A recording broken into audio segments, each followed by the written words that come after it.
নমস্কার বন্ধুরা, ভক্তিমূলক কথা চ্যানেলে জানাই আপনাদের সকলকে স্বাগত। বন্ধুরা, আশা করছি ঈশ্বরের আশীর্বাদে আপনারা প্রত্যেকেই ভালো আছেন এবং সুস্থই আছেন। বন্ধুরা, হিন্দু ধর্মে তুলসী গাছকে অত্যন্ত পবিত্র বলে মনে করা হয়। কথিত আছে যে বাড়িতে দেবী লক্ষ্মীর রূপ তুলসী গাছ রাখা হয় সেই বাড়িতে কখনো ধন সম্পদের অভাব হয় না। বাস্তুশাস্ত্রেও বলা হয়েছে তুলসী গাছ বাড়িতে রাখলে সেখানে বসবাসকারী মানুষের অনেক উপকার হয়। যারা নিয়মিত তুলসী মাতার পূজা করেন এবং জল অর্পণ করেন তারা জীবনে সর্বদাই সাফল্য পান এবং নাম, অর্থ, খ্যাতি সবকিছুই তারা লাভ করেন। দেবী লক্ষ্মী তার গৃহে সর্বদাই বিরাজ করেন। এছাড়াও শাস্ত্র অনুসারে তুলসী গাছ আমাদের সাথে ভবিষ্যতে কি ঘটতে পারে সেই সংকেত সম্পর্কেও ইঙ্গিত দিয়ে থাকে। অর্থাৎ ভবিষ্যতে আমাদের সাথে ভালো কিছু ঘটতে চলেছে নাকি খারাপ, সেই সংকেতও তুলসী গাছ আমাদের দিয়ে থাকে। তাহলে চলুন জেনে নেওয়া যাক তুলসী গাছের দেওয়া সেই সংকেতগুলো সম্পর্কে, যা মানুষকে ভবিষ্যতে ভালো বা খারাপ সময় সম্পর্কে আগে থেকেই জানান দেয়। তবে তার আগে আপনিও যদি চান মাতা রানীর আশীর্বাদ সর্বদা আপনার উপর থাকুক, তাহলে ভিডিওটিতে লাইক করুন এবং কমেন্টসে লিখুন জয় মা তুলসীর জয়। প্রথমত বন্ধুরা, যদি আপনার বাড়িতে রাখা তুলসী গাছের চারপাশে অন্যান্য ছোট গাছপালা জন্মাতে শুরু করে, তবে এটি একটি খুবই শুভ লক্ষণ হিসেবে বিবেচিত হয়। এর অর্থ হলো আপনার উপার্জন বাড়তে চলেছে এবং আপনার জন্য আয়ের নতুন উৎস খুলতে চলেছে। এছাড়াও এটি আপনার আসন্ন অগ্রগতি নির্দেশ করে। এগুলি যদি ছোট ছোট তুলসী চারা হয় তবে এটি আরও ভালো। এর অর্থ হলো আপনি শীঘ্রই আর্থিক সুবিধা পেতে চলেছেন। শুধু তাই নয় বন্ধুরা, এটি ইঙ্গিত দেয় যে দেবী লক্ষ্মী খুব শীঘ্রই আপনার বাড়িতে বাস করতে চলেছেন। এছাড়াও হিন্দু ধর্মে দুর্বার অনেক গুরুত্ব রয়েছে এবং এটি ভগবান গণেশকে নিবেদন করা খুবই শুভ, এটা আমরা অনেকেই জানি। এমন অবস্থায় যদি তুলসী গাছের কাছে দুর্বা জন্মাতে শুরু করে তবে এটি একটি খুবই শুভ লক্ষণ বলে মনে করা হয়। এর অর্থ হলো আপনার আর্থিক পরিস্থিতি আরও শক্তিশালী হতে চলেছে এবং অর্থ সংক্রান্ত সমস্যাগুলিও দূর হতে চলেছে। দ্বিতীয়ত বন্ধুরা, যদি খুব সুন্দর সুন্দর প্রজাপতি বা ছোট ছোট পাখি এসে তুলসী গাছে বসে, তখন এটি একটি খুবই শুভ লক্ষণ হিসেবে বিবেচিত হয়। এই লক্ষণ বোঝায় যে আপনি শীঘ্রই আর্থিক সুবিধা পেতে চলেছেন এবং আপনার ইচ্ছা খুব শীঘ্রই পূরণ হতে চলেছে। তৃতীয়ত, আপনার বাড়ির তুলসী গাছ যদি ঘন ও সবুজ হয়ে যায় এবং মঞ্জুরি আসতে শুরু করে, তাহলে বুঝবেন দেবী লক্ষ্মী আপনার উপর খুবই খুশি।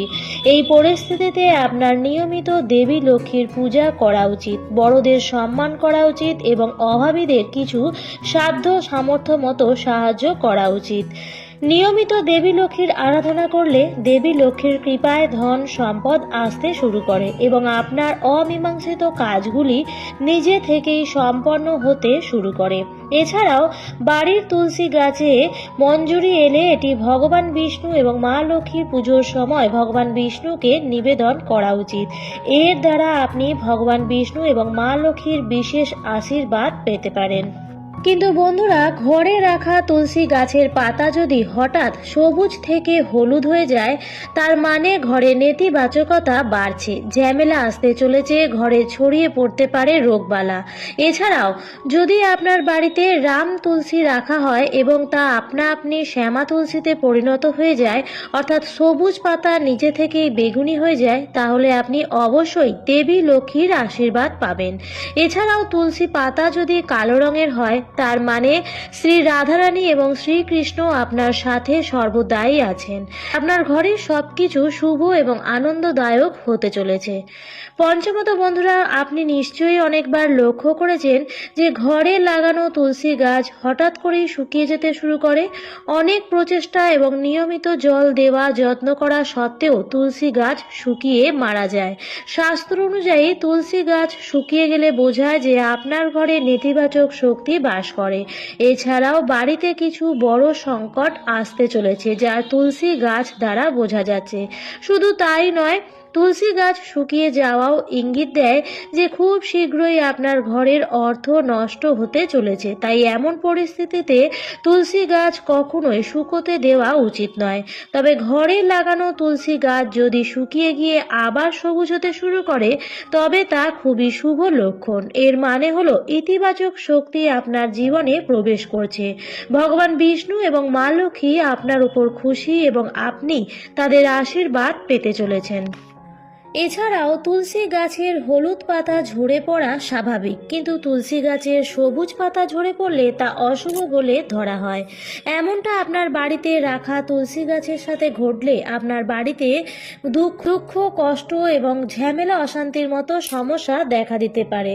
পরিবারের সদস্যদের মধ্যে মতভেদ বাড়তে পারে। যদি এমন লক্ষণ পান তবে এই ঝামেলা থেকে মুক্তি পেতে সন্ধ্যার সময় তুলসী গাছের কাছে ঘিয়ের প্রদীপ অবশ্যই জ্বালান। ষষ্ঠত বন্ধুরা, জল দেওয়া সত্ত্বেও যদি তুলসী গাছের পাতা ঝরে যায় তাহলে এটাকে সম্পদ ও স্বাস্থ্যের ক্ষতি হওয়ার লক্ষণ হিসেবে মেনে নেওয়া উচিত। এর মানে বাড়িতে অর্থের ক্ষতি হতে পারে বা কেউ অসুস্থ হয়ে পড়তে পারে। বাড়িতে কারোর আঘাত পাওয়ার সম্ভাবনাও থাকতে পারে। এছাড়াও আপনার বাড়িতে কারো কুনজর পড়লেও তুলসী গাছের সবুজ পাতা ঝরে পড়তে শুরু করে। এমন পরিস্থিতিতে আপনার নজর দোষ দূর করার উপায়গুলি করা উচিত। সপ্তমত বন্ধুরা, প্রায় দেখা যায় যে মানুষ যতই তুলসী গাছ লাগাক না কেন তা শুকিয়ে যায় এবং তুলসী গাছ কখনোই ঘরে টিকিয়ে রাখা যায় না। এই পরিস্থিতি যদি আপনার বাড়িতেও হতে থাকে তাহলে বুঝতে হবে যে আপনার বাড়িতে অশুভ এবং নেতিবাচক শক্তি বিরাজমান এবং এটি পিতৃদোষকেও নির্দেশ করে। পিতৃদোষের কারণে পরিবারে প্রায়ই ঝগড়া, ঝামেলা বা অশান্তি হয়। আপনার সাথে যদি এমন হয় তবে এই কষ্ট থেকে মুক্তি পেতে শনিবার দিন অশ্বত্থ গাছের নিচে প্রদীপ জ্বালিয়ে দিন এবং অসহায় মানুষকে সাধ্য সামর্থ্য মতো কিছু সাহায্য করুন। এবার আপনাদের তুলসী গাছ সম্পর্কিত কিছু গুরুত্বপূর্ণ নিয়ম সম্পর্কে জানিয়ে দিই। প্রথমত, বাড়িতে রাখা তুলসী গাছে নিয়মিত জল নিবেদন করা এবং পুজো করা উচিত। শাস্ত্রমতে রবিবার দিন তুলসী গাছে জল নিবেদন করা নিষিদ্ধ এবং এই দিন সন্ধ্যায় তুলসীর কাছে প্রদীপও জ্বালাবেন না। এছাড়াও একাদশী এবং সূর্য ও চন্দ্রগ্রহণের দিনেও তুলসী গাছে জল দেওয়া উচিত নয়। দ্বিতীয়ত, ধর্মীয় বিশ্বাস অনুসারে পূজা বা নৈবেদ্যর জন্য তুলসী পাতা ব্যবহার করার জন্য সন্ধ্যায় তুলসী পাতা তোলা উচিত নয়, এতে পাপ বৃদ্ধি পায়। তৃতীয়ত, ঘরের মধ্যে তুলসী গাছ থাকলে বাড়ির দক্ষিণ দিকে লাগানো উচিত নয়, কারণ এতে পরিবারের সদস্যদের জীবনে দারিদ্রতা নেমে আসতে পারে।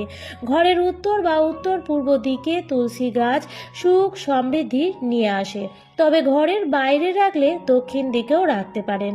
বন্ধুরা, গৃহস্থ পরিবারে সুখ, শান্তি এবং সমৃদ্ধির জন্য তুলসী গাছ থাকা অত্যন্ত জরুরি।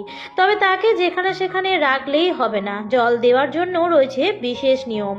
তাই তুলসী গাছকে সঠিক দিকে রাখুন এবং বিশেষভাবে নিয়মিত পূজা অর্চনা করুন। এর ফলে মা লক্ষ্মীর আশীর্বাদ আপনাদের পরিবারের সাথে সদা সর্বদাই থাকবে। আমার আজকের ভিডিওটি এই পর্যন্তই। ভিডিওটি থেকে যদি উপকৃত হয়ে থাকেন তাহলে অবশ্যই এই ধরনের আরও ভিডিও পাওয়ার জন্য চ্যানেলটিকে সাবস্ক্রাইব করে আমার পাশে থাকার অনুরোধ রইল। এবং ভিডিওটি যদি ভালো লেগে থাকে তাহলে অবশ্যই লাইক, কমেন্ট, শেয়ার করবেন বন্ধুরা।